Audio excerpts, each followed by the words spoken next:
할렐루야. 오늘도 주님께나 하나님을 예배하는 우리 모든 성도님들에게 하나님의 크신 은총과 평강이 넘치기를 바랍니다. 오늘은 청년주일입니다. 5월 셋째 주일은 청년주일로 우리 총회가 지키는데요. 우리 성도님들의 귀한 자녀들, 우리 손주들, 우리 청년들이 하나님을 의지하며 건강하고 형통한 삶을 살아가기를 축복합니다. 청년이 무엇으로 그 행실을 깨끗히 하리까? 주의 말씀만 지킬 따름입니다. 주의 말씀을 따라 깨끗하고 또한 건전하고 형통한 인생 살아가기를 간절히 바랍니다. 요즘 뻐꾸기가 한참 울고 있습니다. 우리 성도님들 뻐꾸기 소리나 듣고 계신가요? 예.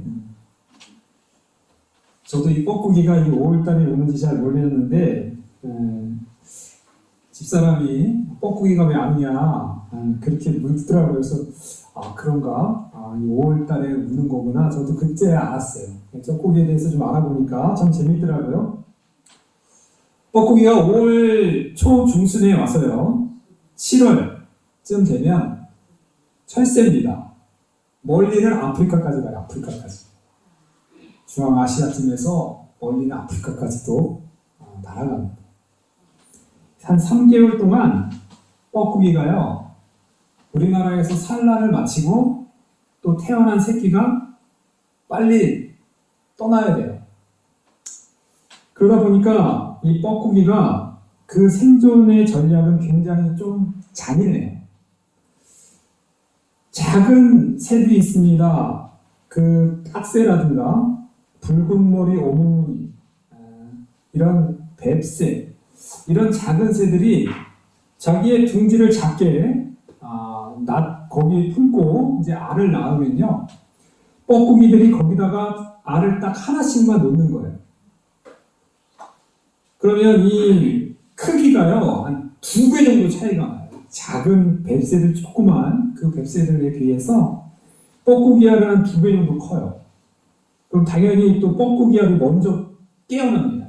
깨어나면 이 알이 본능적으로 이 태어난 새끼가 자기 옆에 있는 작은 알들을 날개로 이렇게 밀어갖고 둥지에서 떨어뜨려요.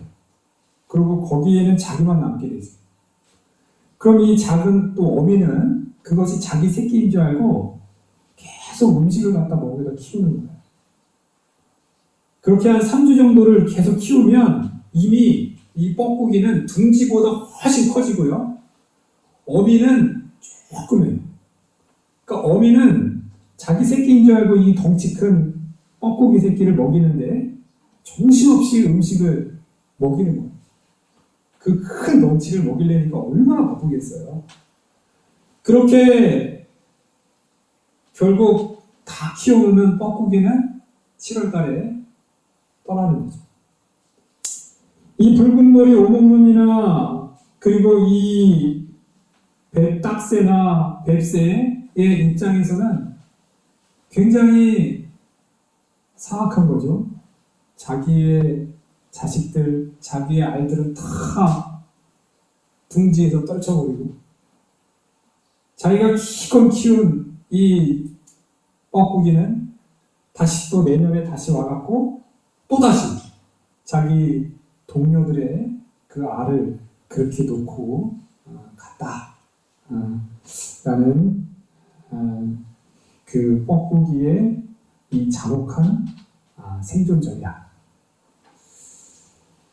이렇게 그 새들은 본능적으로 다른 새들을 해치면서 그렇게 살아가는, 그렇게 생존할 수밖에 없는 이런 자연의 세계도 있더라라는 거죠.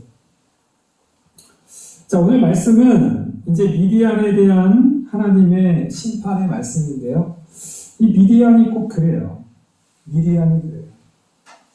원래 미디안이라는 나라는요, 아브라함의 후처 그드라가 낳은 후손이에요. 아브라함의 후손이라니까요. 아브라함의 후손인 미디안. 모세의 입장에서 보면은 모세의 처가예요, 처가. 모세의 아내와 장인이 미디안. 미디안 족속은요, 광범위하게 퍼져 있습니다. 어느 한 지역에 살지 않고요. 미디안은 모압도 흡수했고, 이스마엘 족속도 흡수했고, 아말렉 족속도 흡수했어요. 여러 종족을 다 흡수해서 포괄적으로 살아가게 되는 거예요. 오늘 본문에 나와 있는 이 미디안 족속은 모압과 연결된 그 미디안 사람들인데요. 하나님의 아브라함의 후손으로서 또한 그 역사적으로는 이렇게 하나님의 혈통을 가지고 있으면서 이미 완전히 타락한 이방의 우상의 숭배에 빠져있는 그 백성이 하나님의 원수가 된 민족으로 발전했다라는 것입니다.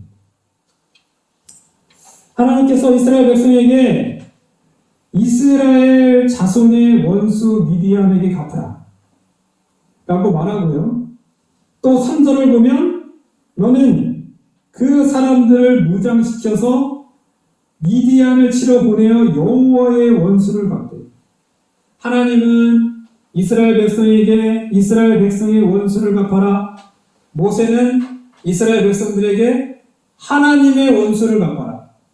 미디안은 이스라엘의 백성의 원수이면서 또한 하나님의 원수였다라는 거예요. 자, 과연 무슨 일이 있었을까? 무슨 일이 있었을까? 미디안은요, 미디안의 그과 모압이 연합을 해서 이스라엘 백성을 공격하는데요. 힘으로는 공격할 수 없는 거예요. 아모리 그리고 바사남 다 굉장히 강력한 족속들이거든요. 그들을 이스라엘 백성이 점령시키고 이겼다는 소리를 듣고 나니까 야, 이거 힘으로는 안 되겠다. 우리는 새로운 방법을 쓰자 해서 말한 게 저주하는 거죠. 그래서 저기 멀리에 있는 발람이라는 저주 전문가, 주술사예요. 무당과 같은 주술사예요. 돈을 많이 주고 고용한 거예요. 와서 이스라엘 백성을 저주해라. 우리가 힘으로는 못 이기니까 저주를 통해서 저들을 망하게 해야 되겠다. 그래서 발람을 부릅니다. 발람이 왔어요. 그런데 하나님께서 오히려 저주가 아닌 축복을 하게 합니다. 발람이 그렇게 축복만 하고 돌아갔더라면 발람은 칭찬받는 하나님의 선지자가 됐을 거예요. 발람이 축복으로 했던 그 네 번의 축복은 굉장한 축복이에요.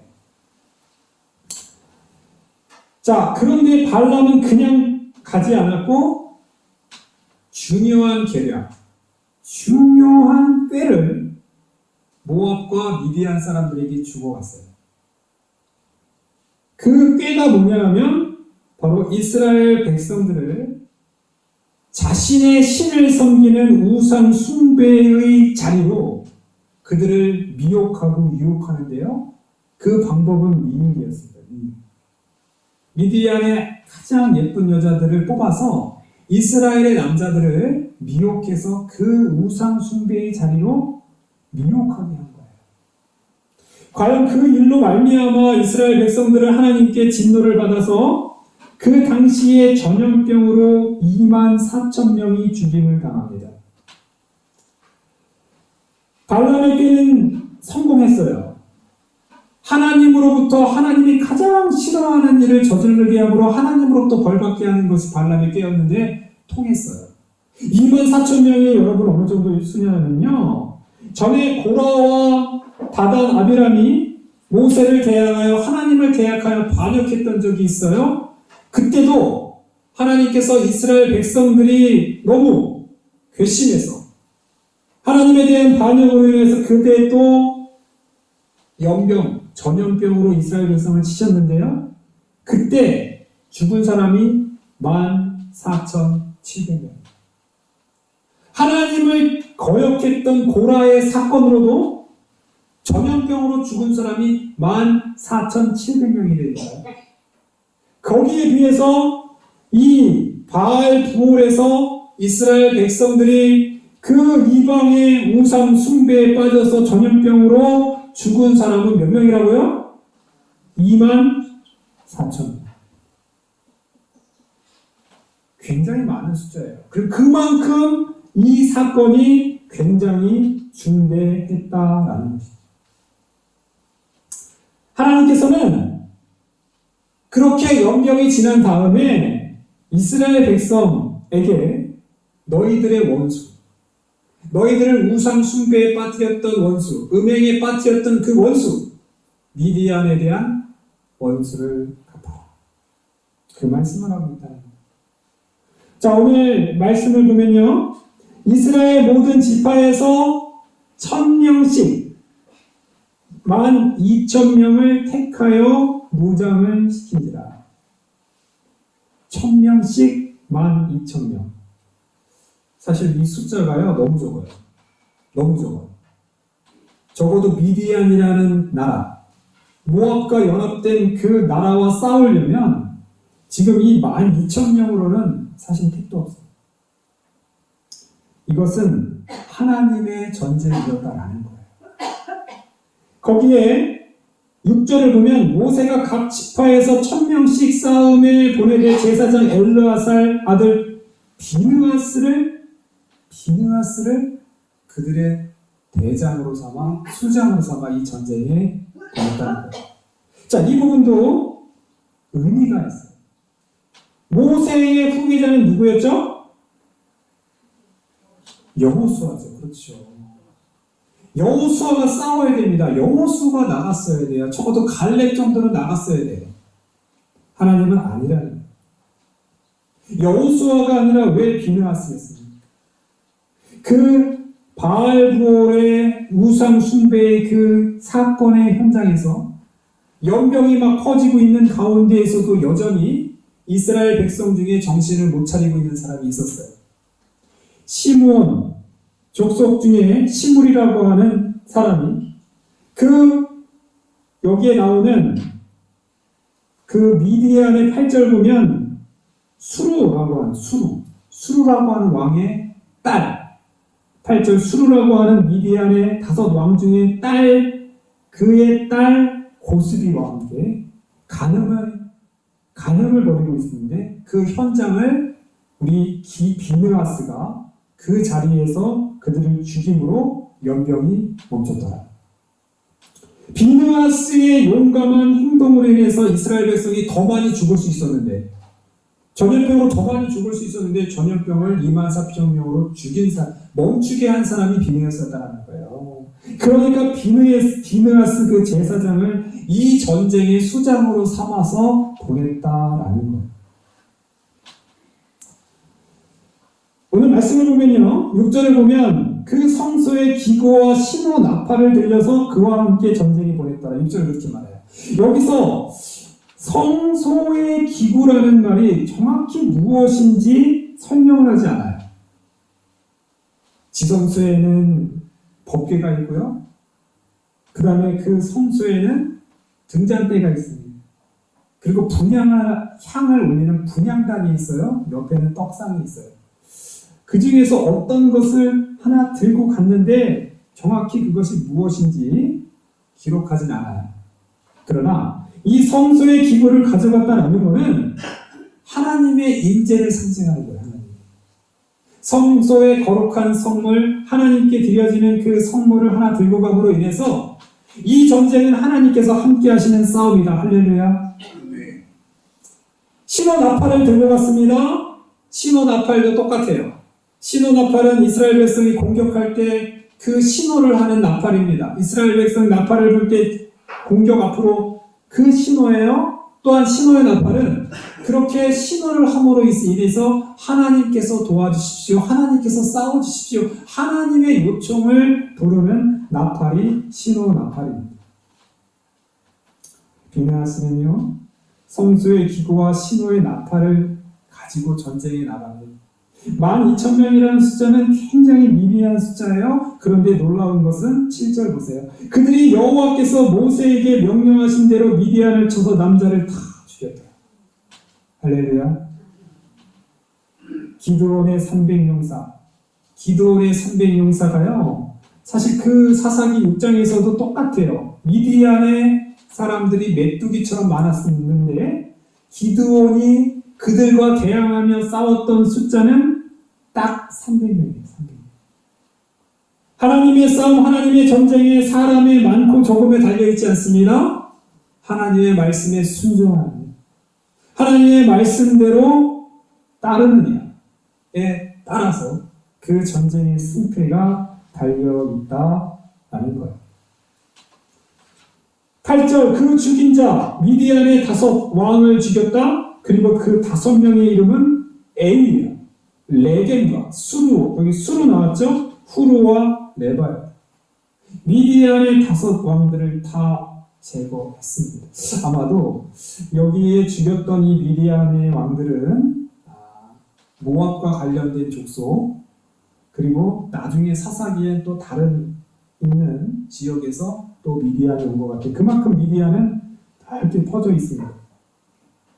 자, 그리고요, 오늘 말씀에서 또 흥미롭게 보아야 될 것은요, 바로 8절의 마지막 절. 누굽니까? 부올의 아들? 누굴 죽였더라? 발람을 죽였다. 발람은 아까도 말씀을 드렸지만 하나님의 말씀대로 이스라엘을 저주하라고 많은 금은을 받고 사주를 받았지만 이스라엘 백성을 축복한 사람이에요. 발람은요, 거기까지 했더라면 칭송받는 선지자로 역사에 남았을 거예요. 발람이 얼마나 훌륭한지 아십니까? 우리 성도님들, 민수기 이 앞에서요, 발람이 4번을 축복하는 그 축복의 선포는요, 굉장히 놀라운 말씀들이 그 안에 담겨져 있어요. 특별히 4번째 민수기 24장 17절을 보면요, 발람이 이런 축복을 해요. 한 별이 야곱에서 나오며 한 규가 이스라엘에서 일어나서 모압을 이쪽에서 저쪽까지 무찌르고 또 셋의 자식들을 다 멸하리로다. 한 별이 야곱에서 나왔다. 누굽니까? 장차 이스라엘을 다스리는 또한 한 규, 그 왕들이 사용하는 그 규가 그 이스라엘에서 일어났다는 얘기예요. 누구를 상징하는 거예요? 메시아이신 예수님의 탄생을 예언하는 말씀이었다는 거예요. 이게 발람의 예언 중에 하이라이트예요. 마지막 4번째. 발람은요, 장차 한별 메시아이신 예수님께서 이스라엘에서 나올 것이다라는 그 메시아의 선포까지 예언했다니까요. 굉장한 선포입니다. 거기까지 발람이 하고 퇴장을 했다면 발람은 훌륭한 선지자인데요. 문제는 발람이 떠나면서 그 관교한 꾀를 이스라엘의 대적자인 바로 이 모압과 미디안 사람들에게 줬다는 거예요. 그게 뭐냐면 16절.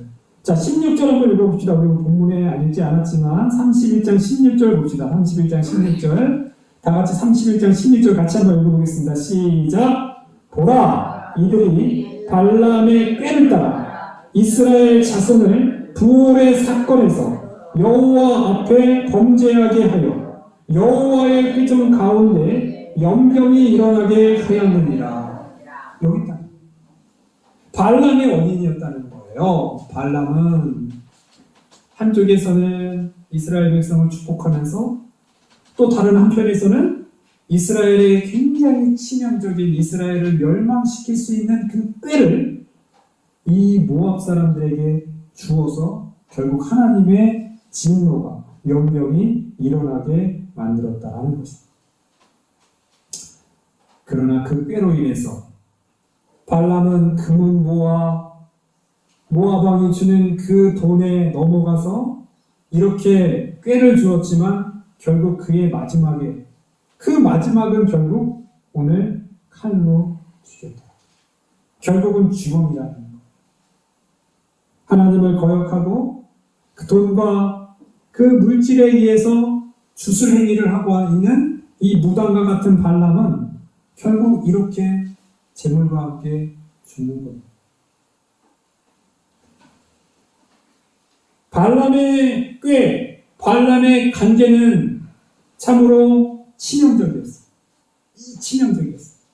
사실 이 발람의 꾀는요, 그 이후로도 계속 이스라엘 백성을 미혹하고 이스라엘 백성을 계속 유혹하고 이스라엘 백성이 결정적으로 바벨론의 포로가 되고 끌려가는 원인도 사실 이 발람의 꾀에 있다는 거예요. 하나님을 떠난 우상 숭배. 그 꾀로 말미암아 이스라엘 백성이 결국 그렇게 어려움을 당합니다. 요한계시록 2장 14절 아시아에 있는 7교회 중에 버가모 교회에 하나님께서 이런 말씀을 해요. 그러나 내게 두어 가지 책망할 것이 있으니 거기 내가 발람의 교를 지키는 자들이 있도다.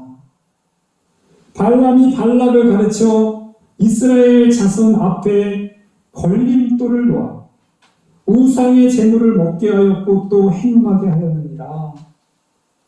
그러니까 민수기에 시작됐던 이 발람의 꾀는요, 성경의 마지막 요한계시록 그 시대에까지도 계속 이 발람의 꾀는 통했다라는 거예요.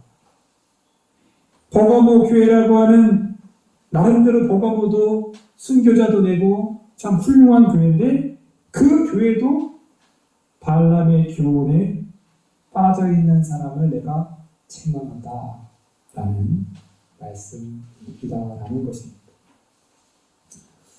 우리는 오늘 말씀, 왜 이스라엘 백성들이 이렇게 미디안의 미혹, 발람의 꾀에 넘어가는, 바로 그들은 하나님보다 더 이 세상의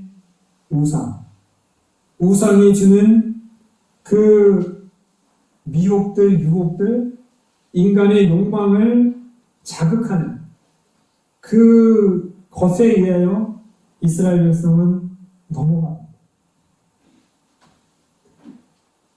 바알의 제사, 미디안에 드리는 제사는요, 인신 제사를 자연스럽게 드리는 종교예요.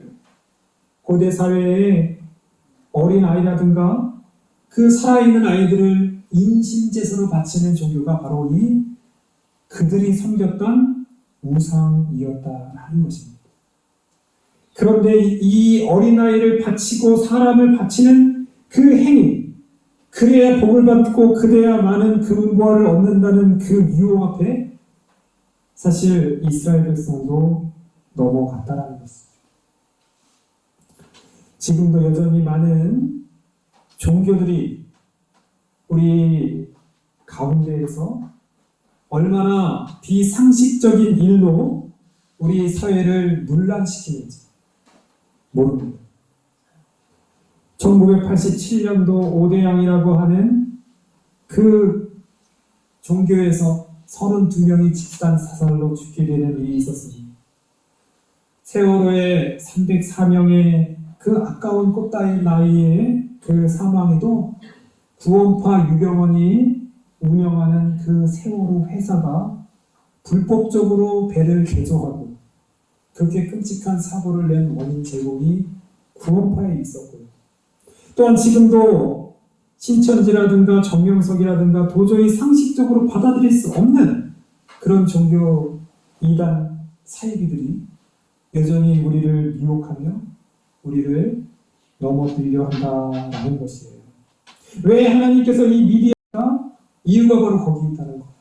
그냥 놔두면 이스라엘 백성들이 그만큼 쉽게 미혹되고 넘어가고 인신제사를 드리거나 정말 그렇게 음란한 행위를 통하여서 하나님 우상을 숭배하는 그 문화가 이스라엘 백성들이 그것을 미혹될까봐 하나님께서는 이렇게 진멸시켜라 라는 말씀을 했다라는 거예요. 자, 오늘 말씀은요, 한편으로는요, 이스라엘 백성이 하나님의 말씀으로 순종할 때 이 미디안을 완전히 진멸시킬 수 있더라.